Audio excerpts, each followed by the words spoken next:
Stoners, welcome to another edition of Sticks-n-Stones. I am your host, Brent Elrod, coming to you from the cozy confines here on the patio at the No Shoes Bar and Grill, deep in the heart of the Republic of Texas.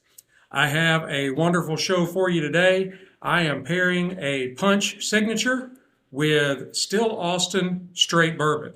I think it's going to be a great matchup, so right after this, we are going to pop the cork, cut the stick, and get to toasting. Now, you know I always like full disclosure, and I was sampling. If you caught my reel a couple of days ago, I was doing some show research, and I was smoking a punch signature, and I will be sharing some photos from that. That particular cigar, throughout the smoke, came completely apart. The cap came off of it. A big piece of the wrapper came off of it. It was really dry. And I had made a point of checking my humidity in my King Cheese cigar cabinet before I brought it out and fired it up. And it was at what I consider a perfect 72 degrees. And so I went back just to make sure that I hadn't remembered something wrong. I do have that kind of problem. And yes, it was at 72 degrees. It had been in my humidor for about 4 or 5 days. So it must have been pretty dry upon receipt. So I'm going to be watching this one very closely. It's had a couple of more days in my King Cheese cigar cabinet, so I'm hoping it is going to work out much better. But Punch, they began producing cigars back around 1840, so they are starting to approach 200 years of cigar making. They should know how to do it, right? This particular offering is a filler and binder a filler that is Dominican and Nicaraguan. I'll get it all out here in a minute. It has a binder that is a Connecticut Habano, and that is cloaked in an Ecuadorian Corojo. Now, this is a Robusto. For those of you that are watching this live on Insta right now, you can see it. It is a 5x54. That's what they consider a Robusto. Visually, it is a medium to dark brown. It has an oily, kind of shiny look to it. The wrap has, visible seams, but they are tight. And it does have, I noticed this with the first one, and this one is not quite as much, but still there. It is some heavy veining. Now, that doesn't mean a lot of veining. That means the veins that are there are very pronounced. And then it does have a double cap. So we're going to see if this one comes out a little bit better. Now on the nose, I get pepper and maybe some coffee. Some cedar, some hints of cinnamon, and also kind of a touch of a sugary sweetness. Let's give it a cut, test out the cold draw. I am using my C-Car V-Cutter today. I prefer the V-Cut over any other cut, but to each his own. Good looking cut.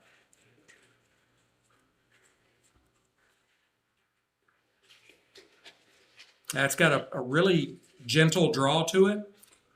I'll give more once I get it lit and see if it's a little overly easy, but for right now, I think it's going to be okay.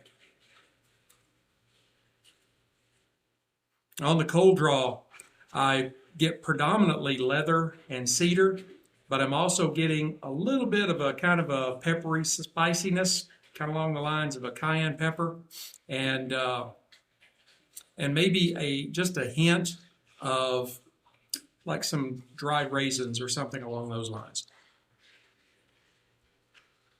All right, now Still Austin, I'm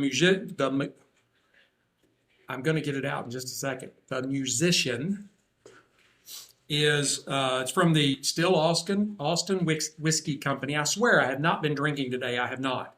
So this is just me being normal. It is a Texas bourbon.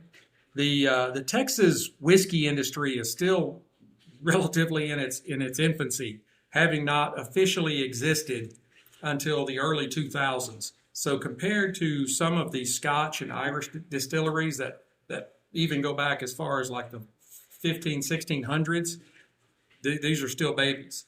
But some of the brands have really taken off. Still Austin is becoming one of those. It was founded in 2015 in Austin. That's where it gets its name from.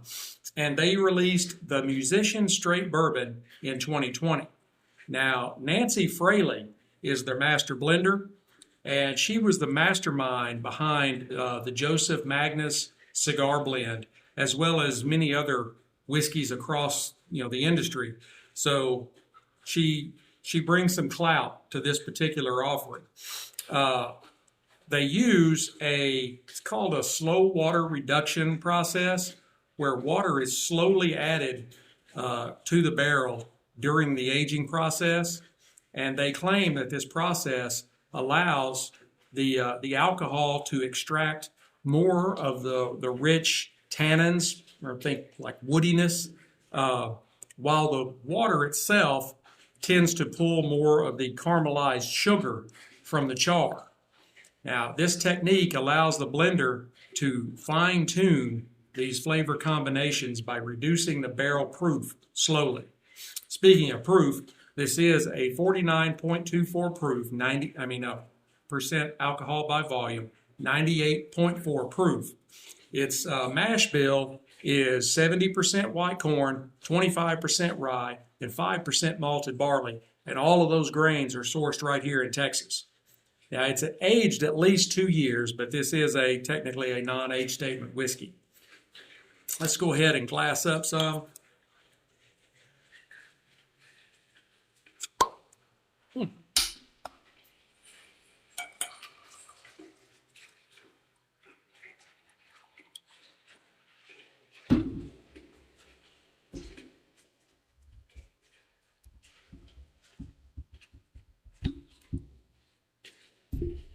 Now, visually, this is really along the lines of, like a really classic bourbon. I would akin it almost to a Maker's Mark as far as color. It's got just a really beautiful red copper hue to it, and it's got really good legs. Clings well to the glass. On the nose,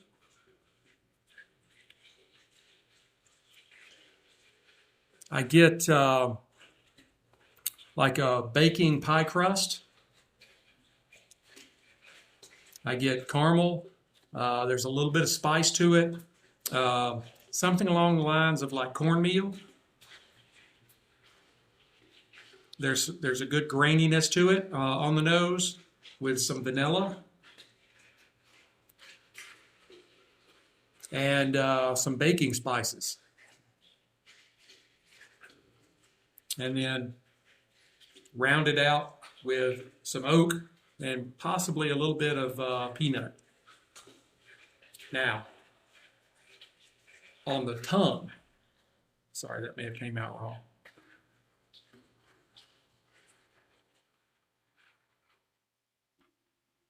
On the palate, I get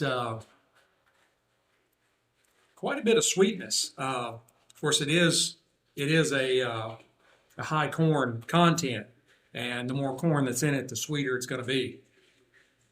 But there is a little bit of spice to it, that's from the rye.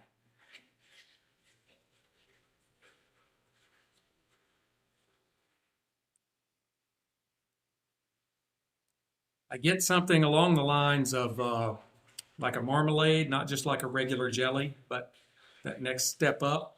Uh, there's some cinnamon, maybe some roasted nuts.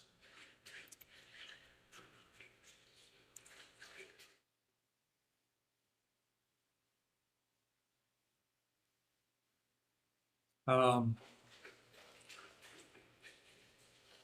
Dried plums or dates, a little bit of cocoa. There is some oak, not as much as what I would expect. And of course, that's probably due to this slow water process that they're talking about. It doesn't impart as much heavy woodiness.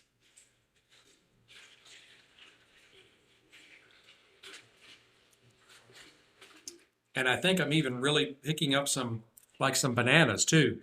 Uh, there's a lot going on in this glass. The finish, now the finish is very long.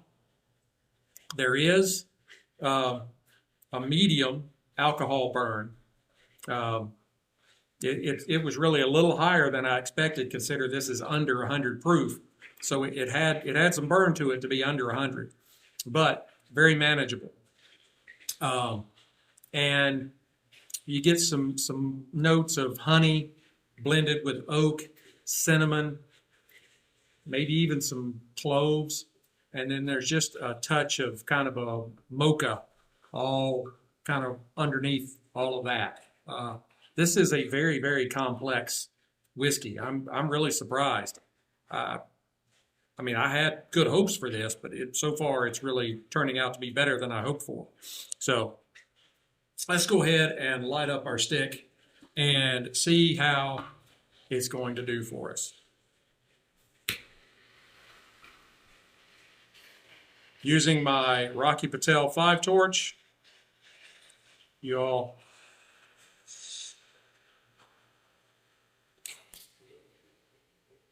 you watch the episodes, you know I love this lighter. It is my fave. You can find it. You can find a link to it on my Amazon store. There's a link in the bio on Instagram. I've got a whole list of things in one of their ideas that is nothing but cigar and pipe accessories and things like that. And that Rocky Patel 5 torch, the Envoy, is one of them. I love it.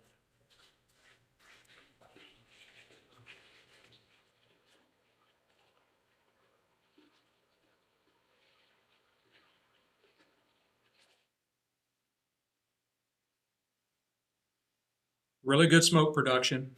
I get molasses, maybe a little bit of like lemon zest.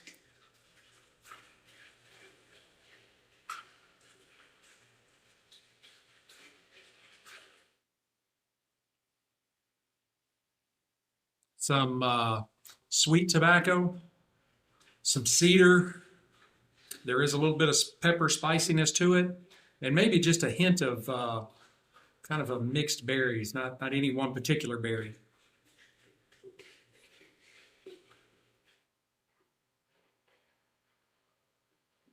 Try them together.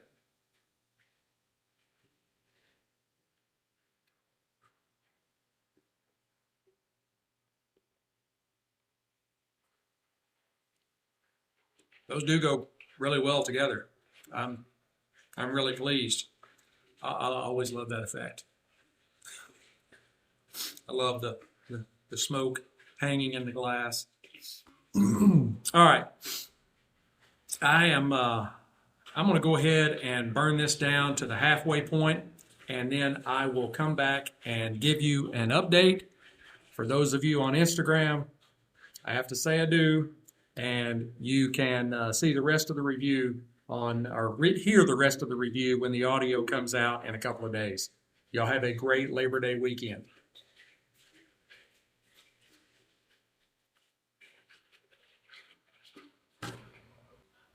Hey, Stoners, I am back.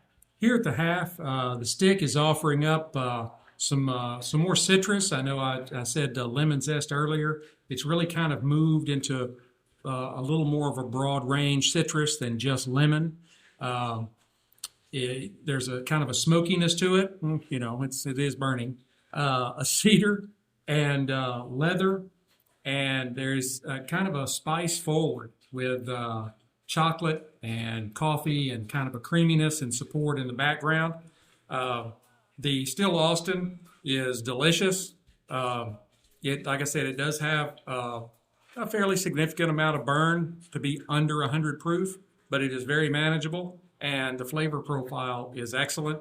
I think these are going pretty well together, and so far, the punch, the test cigar the other day, appears to have been an anomaly because this was in the same package, and it is working just fine. So I got a bad one the first time out.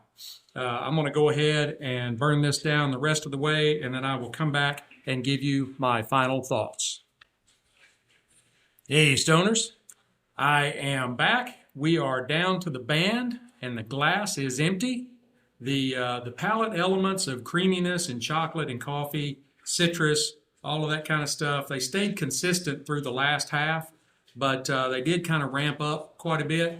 It blended well with the sweetness, fruit, and nuttiness in the spirit.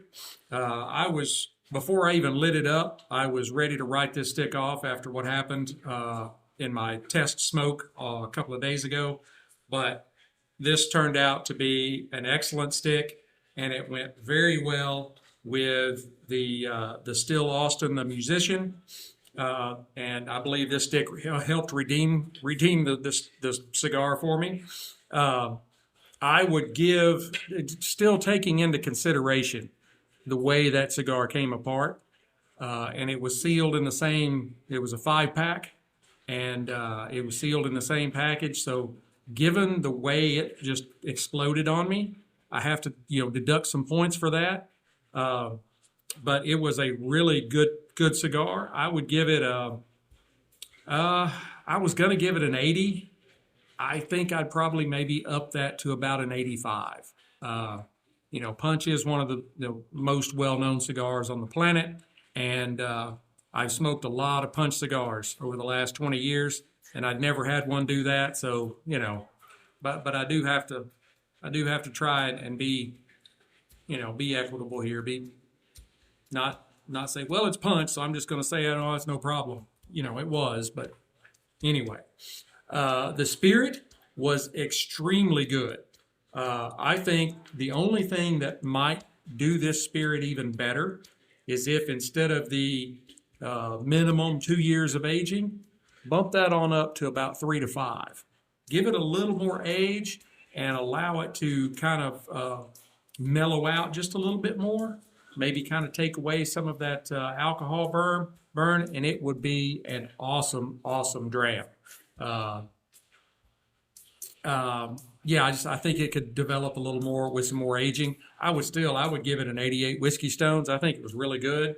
I will definitely be keeping some Still Austin on my shelf. Props out to the Texas whiskey industry, considering I am in the Republic of Texas. I hope you have enjoyed this episode as much as I have enjoyed it bringing it to you. Please hit like, subscribe, share, notify. Definitely hit that share button. Tell your friends. That's how I grow. And I'm really enjoying this ride. We have a new website. It is Sticks-n-Stonez.com. STICKSN,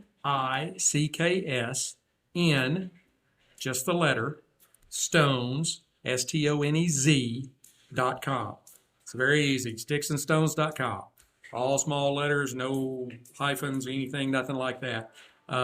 Please go check us out. There is a page for our episodes. There is a page for our Amazon merchandise, which includes our Sticks-n-Stonez merchandise. I'd love to see some Sticks-n-Stonez gear on people around town. And there's also a page for the blog, which the blog will not only be alcohol and tobacco related.